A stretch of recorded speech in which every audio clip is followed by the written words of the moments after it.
Hello everyone. Now we will start with our next kingdom, that is fungi. Okay?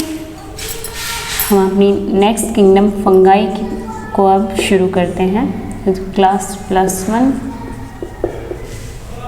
ठीक है, जो fungi है इसको हम एक और नाम से जानते हैं, that is known as mycota. Mycota. Okay, तो फंगाई जो है, ठीक है, ये मल्टी सेलुलर यूकैरियोट्स हैं. ठीक है, फंगाई के अंदर जो ऑर्गेनिज्म आते हैं they are multicellular eukaryotes, but इनके अंदर क्या हो, किसी तरह का कोई टिश्यू नहीं बनता है. फाल्स टिश्यू हमें इसके अंदर नज़र आता है, जिसको हम सीडोमाइसीलियम, जिसको हम माइसीलियम कहते हैं. ठीक है, सीडो पैरेन्काइमा टिश्यू हम इसको कहते हैं. ठीक है, तो ये जो ऑर्गेनिज्म है these are multicellular eukaryotes and they are all having heterotrophic mode of nutrition. इनके अंदर जो न्यूट्रिशन हमें मिलता है दैट इज हेट्रोट्रोफिक. ठीक है, तो माइकोलॉजी जो होती है वो क्या है, स्टडी ऑफ फंगाई को हम कहते हैं. स्टडी ऑफ फंगाई को हम क्या कहते हैं, फंगाई को हम कहते हैं माइकोलॉजी. माइकोलॉजी, इसको हम माइकोलॉजी भी कहते हैं. ओके, और फादर ऑफ माइकोलॉजी कौन है, P.A. माइकली. P.A. माइकली. ठीक है, P.A. माइकली जो है वो फादर ऑफ माइकोलॉजी है. फादर ऑफ मॉडर्न माइकोलॉजी है डी बेरी. ठीक है, मॉडर्न माइकोलॉजी के फादर हैं डी बेरी. और इंडियन माइकोलॉजी के फादर जो हैं वो कौन है, B.B. मुंडकर. B.B. मुंडकर जो हैं ये कौन है, इंडियन माइकोलॉजी के फादर हैं ये. या फिर E.J. बुटलर भी हैं, दो साइंटिस्ट हैं, E.J. बुटलर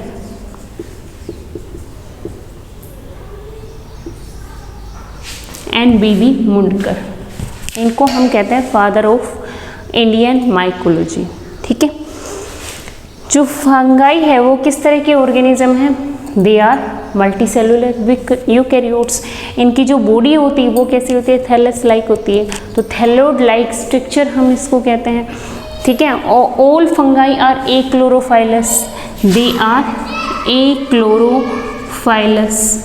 ठीक है, फंगाई के अंदर हमें क्लोरोफिल का जो पिगमेंट है वो हमें इसके अंदर नहीं मिलता है. ये जनरली क्या होता है, इसके अंदर एब्सेंट होता है. ठीक है, ये एब्सेंट होगा. इसके अंदर किसी तरह का कोई ऑटोट्रोफिक मोड ऑफ न्यूट्रिशन हमें देखने को नहीं मिलता है, not even in any exception. Okay,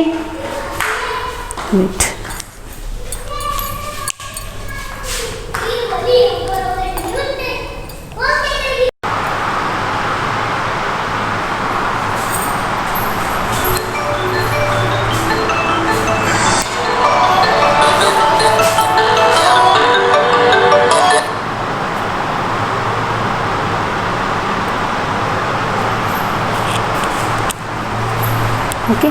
so fungi are all achlorophyllous organism. ठीक है, और इनका जो पिक्यूलियर फीचर है वो क्या है, ये स्पोर बियरिंग होते हैं. ठीक है, इनके अंदर ये रिप्रोड्यूस करते हैं बाय स्पोर के थ्रू, ये रिप्रोड्यूस करते हैं. और इनकी जो सेल वॉल है वो कैसी होती है, काइटिन इसके अंदर प्रेजेंट होती है. तो काइटिनस सेल वॉल इसके अंदर प्रेजेंट होती है. ठीक है, तो फंगाई जो है हम इसको कहते हैं all organism in fungi are heterotrophic, having heterotrophic mode of nutrition. ये सेप्रोट्रोफ भी हो सकते हैं और ये पैरासाइट भी हो सकते हैं.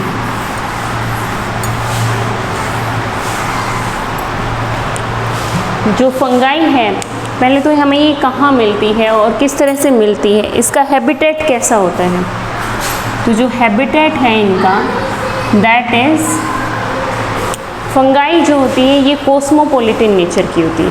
ये हमें हर जगह मिलती है, एवरीवेयर. हर उस जगह पे जहाँ पे मॉइस्चर बहुत ज़्यादा है, टेम्परेचर ज़्यादा हो और डार्क कंडीशन जहाँ पे हो, हर उस जगह पे हमें क्या मिलती है, फंगाई मिलती है. ठीक है, तो fungi is cosmopolitan in nature. ये लेदर वुड पे, पिकल पे, ब्रेड पे, हर जगह हमें मिल जाता है। इवन प्लांट के ऊपर ये पैरासाइट हो सकती है, ह्यूमन की बॉडी पे पैरासाइट हो सकती है, मतलब ऑर्गेनिज्म की बॉडी पे भी पैरासाइट हो सकती है और प्लांट के ऊपर भी पैरासाइट हो सकती है, मतलब डिजीज काज कर सकती है।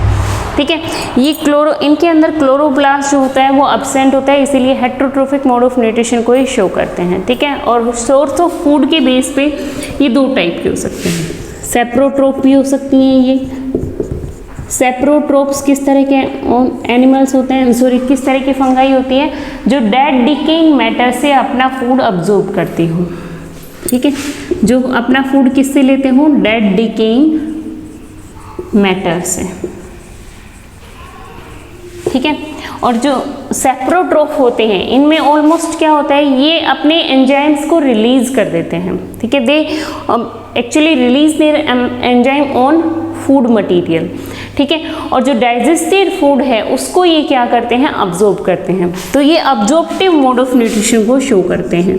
दे show absorptive mode of nutrition, ये अब्जॉर्प्टिव मोड ऑफ न्यूट्रिशन को शो करते हैं। ठीक है, और इनके अंदर क्या होते हैं, पैरासिटिक, अगर भाई डेड डिकेइंग मैटर पे फीड कर रहे हैं तो हम इनको सेप्रोट्रोफ कह रहे हैं, और या किसी एनिमल की बॉडी पे या किसी प्लांट की बॉडी पे अगर ये फीड कर रही हैं, लिविंग बॉडी पे अगर ये फीड कर रही हैं, देन हम इसको क्या कहते हैं, पैरासाइटिक, देन ये कहलाती हैं पैरासाइट। ठीक है, तो ये पैरासाइट भी हो सकती हैं और सेप्रोट्रोफ भी हो सकती हैं। ठीक है, जब ये पैरासाइट होती हैं तो इनके अंदर क्या होती है, होस्टोरियल सेल होती है, जिससे ये क्या करते हैं, अपने होस्ट से, होस्टोरियल सेल इसके पास होती है। ठीक है, होस्टोरिया, ठीक है, जिसकी हेल्प से ये क्या करते हैं, फूड को अब्जॉर्ब करते हैं अपने होस्ट की बॉडी से। ठीक है, तो फंगाई की हैबिटेट की बात हम कर रहे हैं, तो कुछ फंगाई ऐसी होती है जो सिम्बायोटिक एसोसिएशन में रहती है। ठीक है, डिफरेंट ऑर्गेनिज्म के साथ वो एसोसिएशन में रहती हैं। ठीक है, फॉर एग्जांपल अगर वो एल्गल सेल के साथ रह रही हैं, जो उसका पार्टनर है, सेकंड पार्टनर जो है, अगर वो एल्गी है और ये म्यूचुअल एसोसिएशन की फॉर्म में रह रही हैं कि एल्गी को भी इससे फ़ायदा है और फंगाई को तो इससे बेनिफिट है ही, तभी तो वो उसके साथ रह रहा है। ठीक है, तो अगर एल्गी और फंगाई ये दोनों क्या रहती हैं, एक दूसरे के साथ एसोसिएशन में जब मिलती हैं हमें, देन हम इस ऑर्गेनिज्म को कहते हैं लाइकन। ठीक है, लाइकन ये म्यूचुअल रिलेशनशिप का एक एग्जाम्पल है, सिम्बायोटिक रिलेशनशिप का एग्जाम्पल है। इसमें एल्गा जो होता है वो क्या करता है, फूड प्रिपेयर करता है। ठीक है, और फंगाई क्या करती है, रॉ मटेरियल देती है उसको। ठीक है, और एक और हमारे पास सिम्बायोटिक रिलेशनशिप का एग्जाम्पल है फंगाई के केस में, दैट इज माइकोराइजा। माइकोराइजा, ठीक है, माइकोराइजा में किस तरह की एसोसिएशन होती है, ये हायर प्लांट्स के साथ होती है। हायर प्लांट्स जो हैं लाइक जिम्नोस्पर्म, जिम्नोस्पर्म की जो रूट है उसके अंदर ये फंगाई रहती है। ठीक है, fungal partner with their fungal partner. ठीक है, तो यहाँ पे भी प्लांट को भी इससे बेनिफिट है और फंगाई को भी बेनिफिट है। प्लांट को क्या बेनिफिट है भाई, प्लांट जो है ये प्लांट को एक्स्ट्रा फॉस्फोरस देता है। फास्फोरस का जो न्यूट्रिएंट है वो इसको प्रोवाइड करता है, प्लांट को फास्फोरस प्लस नाइट्रोजन दोनों इसको प्रोवाइड करता है, और फंगल को पार्टनर को क्या मिलता है, इससे प्रिपेयर्ड फूड मिलता है। ओके, तो ये भी एक सिम्बायोटिक एसोसिएशन का एग्जाम्पल है। ऑल फंगाई, जितनी भी फंगाई है, इनकी सेल वॉल में हमें काइटिन मिलता है। इनकी सेल वॉल जो होती है वो काइटिन की बनी होती है। ठीक है, इनकी सेल वॉल में हमें काइटिन मिलती है। काइटिन जो है एक पिक्यूलियर फीचर है, इसका कैरेक्टरिस्टिक फीचर है, यूनिक फीचर हम इसको कह सकते हैं। ठीक है, कि जो काइटिन है वो या तो हमें फंगाई की सेल वॉल में मिलता है या फिर हमें आर्थ्रोपोडा के एक्सोस्केलेटन में मिलेगा। एनिमल जो होते हैं उनकी क्लास है एक आर्थ्रोपोडा, जिसके स्केलेटन के अंदर हमें काइटिन मिलता है, या फिर फंगाई की सेल वॉल में ही मिलेगा। ठीक है, तो ये इसका पिक्यूलियर फीचर होता है। ठीक है। तो बात आती है अब इसकी बॉडी की कि इसकी बॉडी की जो फॉर्म है वो किस तरह की होती है, कैसी बॉडी होती है इनकी, ठीक है। तो फंगाई जो है वो मल्टी सेलुलर ऑर्गेनिज्म है, लेकिन इनके अंदर क्या होता है, टिश्यू जो है वो एब्सेंट होता है। तो इनकी जो सेल्स होती हैं वो सेल बाय सेल एक रोग बना के रहती हैं, एक फिलामेंट, एक थ्रेड लाइक स्ट्रक्चर बना के रहती हैं, ठीक है, जिसको हम कहते हैं फिलामेंट्स। इनको हम फिलामेंट भी कह सकते हैं और हाइफे भी कह सकते हैं। तो इनके जो हाइफे हैं ये ब्रांच भी हो सकते हैं और अनब्रांच भी हो सकते हैं। ये इस तरह से भी लाई कर सकते हैं और हो सकता है कि इनके अंदर ब्रांचिंग भी हो, ठीक है, इस तरह से इनके अंदर ब्रांचिंग भी हो सकती है, ठीक है। तो इनके जो हाइफे हैं ये मिलके एक फोल्स टिश्यू लाइक अरेंजमेंट बनाते हैं जिसको हम माइसीलियम कहते हैं, दैट इज कॉल्ड माइसीलियम। तो इनकी जो बॉडी होती है वो माइसीलियम की फॉर्म में मिलती है हमें, ठीक है, माइसीलियम की फॉर्म में हमें इनकी बॉडी मिलती है बेटा, ठीक है। ये ब्रांच, इसकी जो हाइफे हैं वो ब्रांच्ड भी हो सकते हैं और अनब्रांच्ड भी हो सकते हैं। तो इनका जो बॉडी होती है बेटा सेक्स डिपेंड अपॉन सेक्स, ठीक है, डिपेंड अपॉन सेक्स इनकी जो बॉडी होती है वो 2 टाइप की होती है, होमोथैलिज्म भी हो सकते हैं, ये हेट्रोथैलिज्म भी हो सकते हैं, ठीक है। हेट्रोथैलिज्म ये कब होते हैं, जब 2 डिफरेंट प्लांट के हाइफे 2 डिफरेंट फंगाई के हाइफे जब आके मेटिंग करते हैं, ठीक है। तो जो फर्टिलाइजेशन होती है, जो जिन 2 स्पीसीज के बीच में फर्टिलाइजेशन होगी, अगर वो जेनेटिकली डिफरेंट थैलेस होंगे, जेनेटिकली डिफरेंट गैमेट अगर वो बनाते हैं तो हम उनको हेट्रोथैलिज्म कहते हैं, ठीक है। When fertilisation takes place between 2 genetically different gametes, then हम उसको क्या कहते हैं, हेट्रोथैलिक स्पीसीज कहते हैं, और फिनोमिना को हम क्या कहते हैं, हेट्रोथैलिज्म कहते हैं, ओके। और होमोथैलिज्म हम कब कहते हैं, जब जो फर्टिलाइजिंग स्पीसीज हैं they are genetically similar gamete, they produced by 2 genetically similar gametes, then हम उसको क्या कहते हैं, होमोगैमेटिक स्पीसीज कहते हैं, या होमोथैलिक स्पीसीज या फिर होमोथैलिज्म इस फिनोमिना को कहते हैं, ठीक है। हेट्रोथैलिज्म के एग्जाम्पल हैं हमारे पास, पक्सीनिया है, म्यूकर है, ठीक है। मोस्ट ऑफ जो फंगाई है वो हेट्रोथैलिक होती हैं। होमोथैलिज्म के एग्जाम्पल है हमारे पास एल्ब्यूगो कैंडिडा, एल्ब्यूगो कैंडिडा जो है वो होमोथैलिज्म का एग्जाम्पल है, and most of the fungi like Puccinia है, ठीक है, पेंसिलियम है, ये सब किसके एग्जाम्पल हैं, हेट्रोथैलिज्म के एग्जाम्पल हैं, ठीक है। इसके बाद बात आती है रिप्रोडक्शन की, कि ये रिप्रोड्यूस कैसे करते हैं, ठीक है। तो फंगाई जो है वो एसेक्सुअली भी रिप्रोड्यूस करती है और सेक्सुअली भी रिप्रोड्यूस कर सकती है, दोनों तरह का रिप्रोडक्शन ये क्या करती, ये शो करते हैं।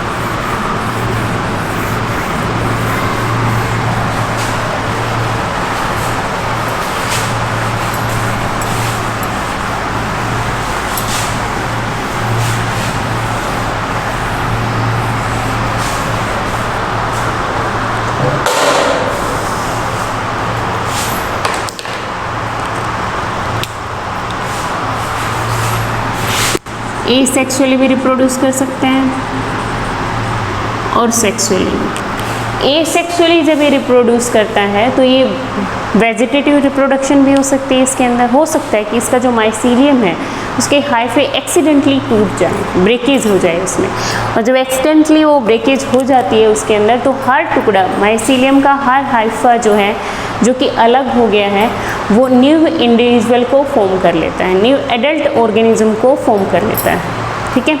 और बडिंग हमें देखने को ये बडिंग से भी रिप्रोड्यूस कर सकते हैं, तो ये फ्रेगमेंटेशन से भी रिप्रोड्यूस करते हैं, फ्रेगमेंटेशन से भी रिप्रोड्यूस कर सकता है ये, प्लस ये बडिंग से भी रिप्रोड्यूस करते हैं, ठीक है।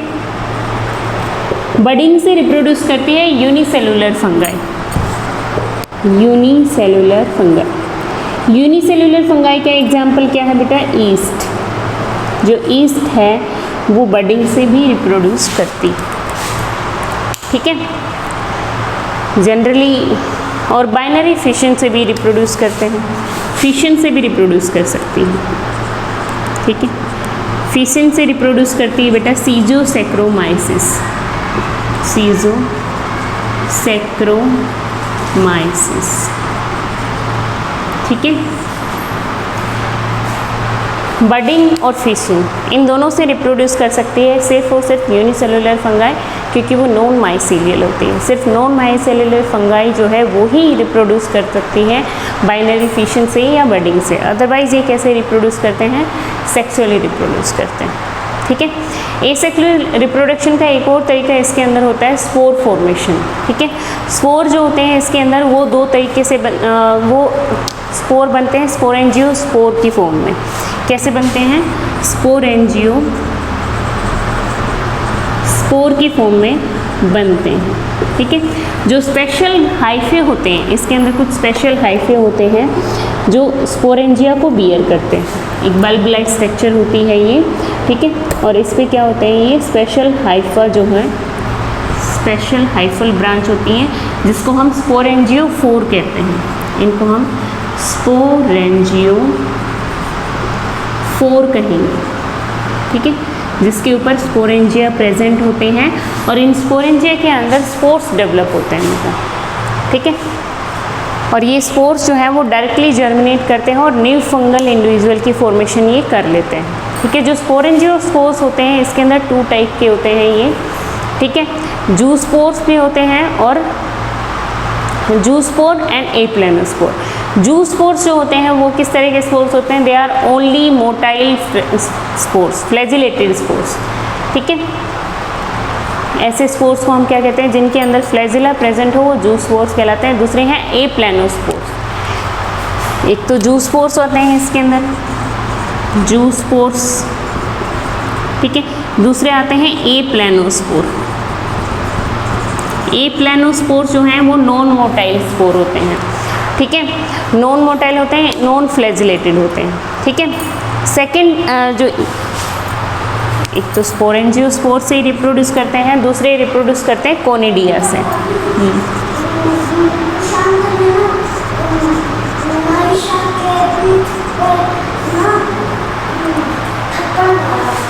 आ रही कोनिडिया से भी रिप्रोड्यूस करते हैं ये, ठीक है। कोनिडियाज भी एक टाइप ऑफ स्पोर होता है, बट स्पोरेंजियोस्पोर जो होते हैं वो एंडोजीनसली फॉर्म करते हैं, ठीक है। लेकिन कोनिडिया जो है वो एक्सोजीनसली फॉर्म होता है इसके हाइफो पे, ठीक है। डायरेक्टली जो होते हैं ये स्पोर्स की डेवलपमेंट होती है, इस तरह से क्या होते हैं, ये कोनिडिया जो है वो डेवलप होते हैं, एक्सोजीनसली फॉर्म होते हैं। ये एंडोजीनसली फॉर्म होते हैं विद इन स्पोरेंजिया इनकी फॉर्मेशन, ठीक है। तो ये इसका सेक्सुअल मोड ऑफ रिप्रोडक्शन है। और एसेक्सुअल मोड ऑफ रिप्रोडक्शन है। सेक्सुअली जब फंगाई रिप्रोड्यूस करती है तो उसमें 3 चीज़ें मेन होती हैं, 3 मेन इवेंट इंक्लूड करते हैं, ये 3 स्टेप ही इंक्लूड करते हैं। तो वो क्या क्या है बेटा, एक तो भाई सेक्सुअल रिप्रोडक्शन जब कोई भी ऑर्गेनिज्म करता है तो वो गैमेट की फॉर्मेशन करता है, गैमेट जरूर बनाता है, ठीक है। तो गैमेट जो है 2 डिफरेंट गैमेट,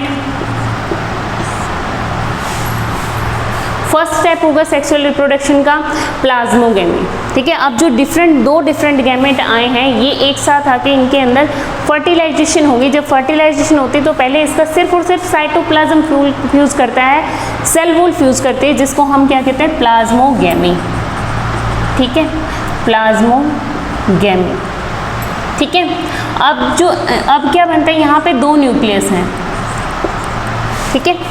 सिंगल सेल है बट न्यूक्लियस कितने हैं, यहाँ पे 2 न्यूक्लियस हैं, ठीक है। तो ये जो स्टेज है इसको हम कहते हैं डाइकैरियोन, ठीक है, डाइकैरियोन।